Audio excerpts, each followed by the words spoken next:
आज के इस कार्यक्रम में सम्राट अशोक क्लब की तरफ से मुझे आमंत्रित किया गया है। इसके लिए हम सम्राट अशोक क्लब के कार्यकर्ताओं और उनके प्रबंधकों को हार्दिक आभार प्रकट करते हैं। आज के विचार का मुख्य विषय है राष्ट्रीय प्रतीकों का सम्मान और भारतीय संविधान में एकता और अखंडता के प्रावधान। तो हमें इस चीज को देखना होगा कि राजतंत्र और धर्मतंत्र जनता को एक भी थोड़ा भी अधिकार देने के लिए तैयार नहीं थे। आधुनिक लोकतंत्र का उदय ब्रिटेन में मैग्ना कार्टा की घटना से हुआ। मैग्ना कार्टा की घटना ऐसी घटना थी जिसमें जनता ने एक सबसे ताकतवर राजा का राजमहल घेर लिया और जनता ने कहा कि राजा के लोग जब उसे गिरफ्तार करते हैं लोगों को, तब कोई कारण नहीं बताते हैं। तो राजा को, ब्रिटेन के राजा को मजबूर होकर बाहर आना पड़ा और यह घोषणा करनी पड़ी कि आज के बाद जितने लोगों की गिरफ्तारी होगी उनको तत्काल कारण बताया जाएगा। इसी घटना से दुनिया में आधुनिक लोकतंत्रों का उद्भव हुआ। राष्ट्रीय प्रतीक चिन्ह किसी भी राष्ट्र की एकता, गरिमा और अखंडता के प्रतीक होते हैं। हमारे देश का राष्ट्रीय प्रतीक सम्राट अशोक के सारनाथ स्तंभ से लिया गया है। हमारे राष्ट्रीय प्रतीक का एक मतलब यह है कि सम्राट अशोक का साम्राज्य शक्तिशाली है और उनके अभिलेखों में भी ये लिखा गया है कि राज्य के पास बहुत शक्ति है, जो लोग विद्रोह करेंगे उनका दमन कर दिया जाएगा। दूसरे, इस प्रतीक चिन्ह से यह भी स्पष्ट होता है कि इस प्रतीक चिन्ह का एक मतलब यह भी है कि भगवान बुद्ध के विचार चारों तरफ फैल रहे हैं, चारों दिशाओं में फैल रहे हैं। पूरा एशिया, पूरा दुनिया विश्व के भगवान बुद्ध के विचारों से आच्छादित हो रहा है। और जब जब दुनिया में संघर्ष बढ़ा है, उस समय भगवान बुद्ध के विचारों की प्रासंगिकता भी बहुत तेजी से बढ़ी है। आधुनिक समय में जब दुनिया युद्ध के कगार पर है, परमाणु बम जैसे विनाशक हथियार तमाम देशों पर हैं, जैविक युद्ध के खतरा निकट है, तो ऐसी स्थिति में भगवान बुद्ध के विचार और महत्वपूर्ण हो जाते हैं। हमारे देश के संविधान निर्माता बाबा साहब भीमराव अम्बेडकर ने दुनिया के सभी संविधानों का अध्ययन किया। वे राजनीति, अर्थशास्त्र और सामाजिक क्षेत्र के बहुत बड़े विद्वान तथा बहुत बड़े पत्रकार और लेखक थे। उनकी दूरदृष्टि ने हमें एक ऐसा संविधान दिया है जो दुनिया का सबसे अनोखा संविधान है, जिसमें भारत को एक राष्ट्र के रूप में बनाए रखने की सारी चीजें मौजूद हैं। धर्मनिरपेक्षता हमारे संविधान का प्राण तत्व है। ऐसे देश में जिसमें विभिन्न धर्मों के लोग रहते हैं, अगर लोग धर्मनिरपेक्षता नहीं रहेगी तो ऐसे में एक राष्ट्र के रूप में हम नहीं रह सकते। इसलिए धर्मनिरपेक्षता हमारे लिए सबसे जरूरी है। हमें संविधान के आदर्शों का पालन करना चाहिए। आधुनिक काल में, आज के दिन में हमारे राष्ट्रीय प्रतीक चिन्ह का मतलब यह है कि भारत का गणतंत्र सबसे ताकतवर है और हम लोगों की निष्ठा भारतीय गणतंत्र के प्रति होना चाहिए, न कि अपने अपने धर्मों के प्रति। राष्ट्र ही आधुनिक काल में हमारे लिए सबसे बड़ा धर्म है। राष्ट्रीय प्रतीक को क्या हमें हर हाल में सम्मान करना चाहिए।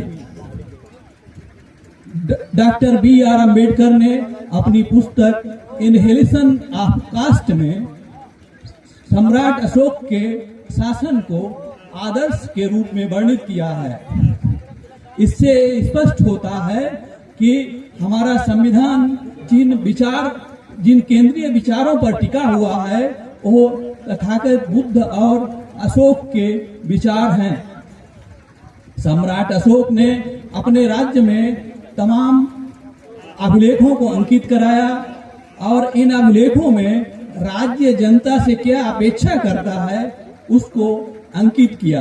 आज के समय में भी हमारे संविधान के प्रमुख बिंदुओं को ग्राम पंचायतों में, बस अड्डों पर, रेलवे स्टेशनों पर उनके केंद्र बिंदुओं को, मुख्य प्रावधानों को अंकित किया जाना चाहिए, जिससे जनता संविधान की भावनाओं को समझ सके और संविधान के आदर्शों का पालन कर सके।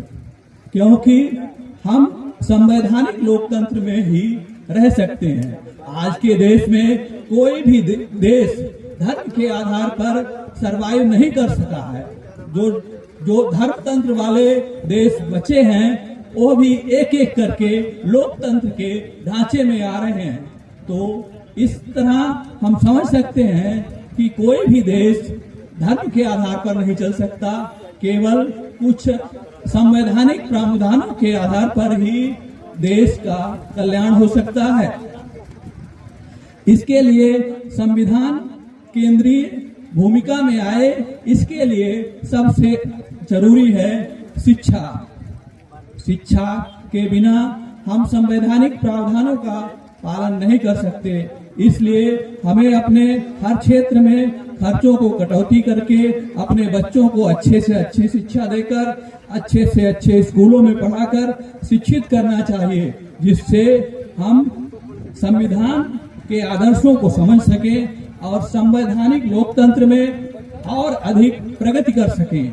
सम्राट अशोक ने अपने काल में देश में 27 विश्वविद्यालयों की स्थापना की थी। रोड और अस्पतालों का जाल बिछा दिया था, जिससे लोगों को शिक्षा, चिकित्सा और यातायात की सुविधाएं आसानी से उपलब्ध हो सकें। हमारे संविधान निर्माताओं ने हमें एक ऐसा ढांचा दिया है जिस पर हमारा देश राष्ट्र एक मजबूत राष्ट्र के रूप में उभर सकता है।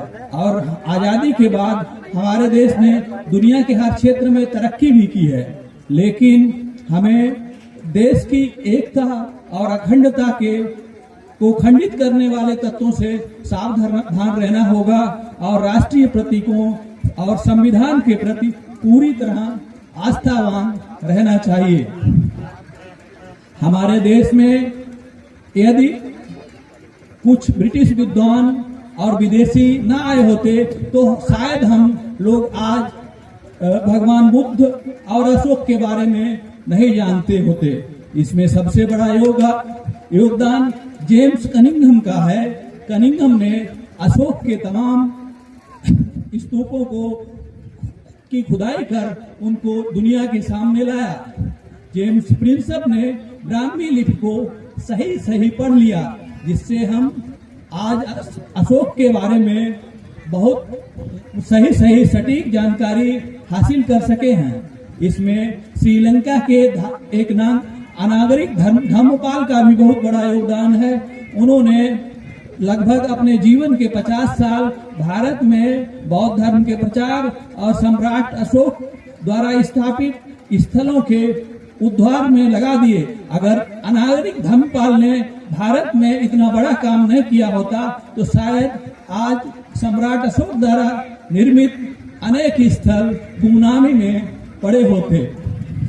क्योंकि यहाँ सम्राट अशोक की लाट स्थापित है, तो भगवान बुद्ध के बारे में भी हम इसीलिए जान सके हैं क्योंकि सम्राट अशोक ने भगवान बुद्ध से संबंधित जो भी महत्वपूर्ण स्थल थे वहाँ स्तूप और लाटों का निर्माण कराया, उसके कई सौ साल बाद चीनी यात्रियों ने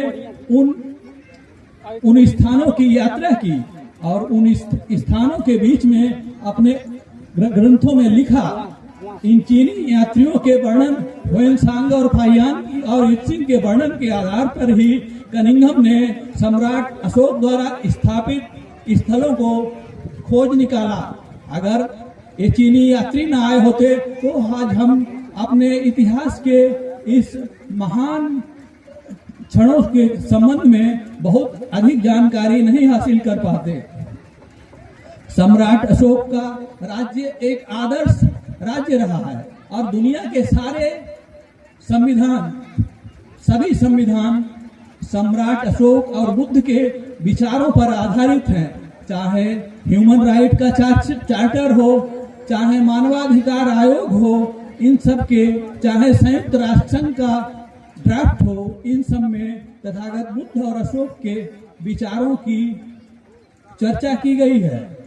सम्राट अशोक का महत्व इसलिए है कि उन्होंने अपनी जनता से जिन नियमों का पालन करना चाहा, उन्हें अपने साम्राज्य के विभिन्न भागों में अंकित कराया, बड़े बड़े शिलालेखों पर अंकित कराया, जिससे जनता नियमों के बारे में जानकारी प्राप्त कर सके और उसके बारे में उन नियमों का पालन कर सके। इसलिए आज भी इस चीज की जरूरत है कि हमारे संविधान के मूल आदर्शों, भावनाओं और महत्वपूर्ण बिंदुओं को सार्वजनिक स्थलों पर अंकित कराया जाए, लोगों में उनका प्रचार प्रसार किया जाए, जिससे लोग संवैधानिक मूल्यों के प्रति समर्पित हो सकें और भारत एक महान राष्ट्र बन सके। जय हिंद, जय भारत।